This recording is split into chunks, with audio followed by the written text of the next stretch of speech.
Les raisons pour lesquelles je ne pourrais jamais être amie, mais au grand jamais, avec un certain type de personne. En numéro un, il s'agira des personnes qui s'expriment de façon vulgaire, mais qui le normalisent. Je vous donne un peu un exemple. Depuis un temps, là, sur les réseaux sociaux, en ce qui concerne les Gabonais, je vois par exemple, si quelqu'un chante bien, on va dire, oh, tu chantes bien ton bangala. Je vais même m'excuser, mais vraiment, je dis, ah, c'est quoi c'est ça? Par exemple, si tu sais danser, la personne va venir mettre un commentaire, mais la fille là vraiment, elle danse bien son... Ce que je viens de dire là. Je trouve ça tellement vulgaire de s'exprimer de cette façon et de le normaliser en fait. Donc je ne pourrais jamais, au grand jamais, être amie avec ce genre de personnes en fait. Pour moi, vraiment, le langage, ça compte. En numéro 2, il s'agira des personnes qui parlent mal de leur famille en fait. C'est vrai, moi je suis une personne qui aime le Congo en fait. J'aime vraiment les nouvelles. Même lorsque j'appelle le pays, je dis, il y a pas un petit Congo là-bas, faites-moi genre un récap en fait.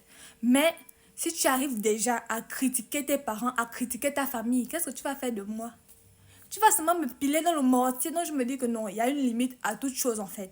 On peut se parler entre nous, on peut se critiquer entre nous. Mais si toi-même tu prends ta famille, tu la verses à la verdict populaire, qu'est-ce que tu vas faire de moi auprès de ta famille en fait? C'est que moi là, tu vas seulement me laver. Donc vraiment, ce genre de personne là, je ne pourrais jamais, au grand jamais, être amie avec elle en fait. En numéro 3, il s'agira des personnes qui ne connaissent pas la définition du respect. Je m'explique encore. Par exemple, je te présente à ma famille, à mes soeurs et frères et tout et tout. Tu tombes sur l'une des photos peut-être de ma soeur, tu vas commencer à dire elle n'est pas bien habillée. Je ne trouve pas qu'elle est jolie. Eh, maman, madame, mon ami, c'est pas l'ami de ma soeur. Et ma soeur, ce n'est pas ton ami. Donc, c'est pas parce que je t'ai présenté à ma soeur ou à ma famille que tu vas maintenant donner ton avis en fait. Reste sur la position de mon ami. Parle de moi. Dis ce que tu as à dire sur moi. Mais ne donne pas ton avis sur les membres de ma famille, à part si je t'ai demandé ton avis en fait.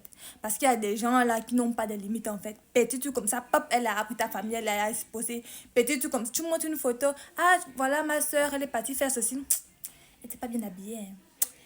À talent, elle a...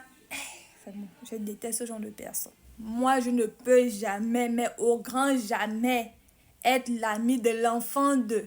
Petit truc, oui, moi, mon père, il a fait des études en Allemagne. Moi, ma mère, elle a fait des études en Angleterre. Ma mère gagne 1 million, 2 millions par an. Eh, Seigneur, pardon. Pardon de ne pas me fatiguer. Toi-même, tu es là avec moi. Là, tu gagnes combien? Tu as quoi? Oh non, on a la maison, ma famille, mon père, je suis l'enfant de chez nous. Ça me... En fait, j'aime pas ce genre de personnes-là. Parle-moi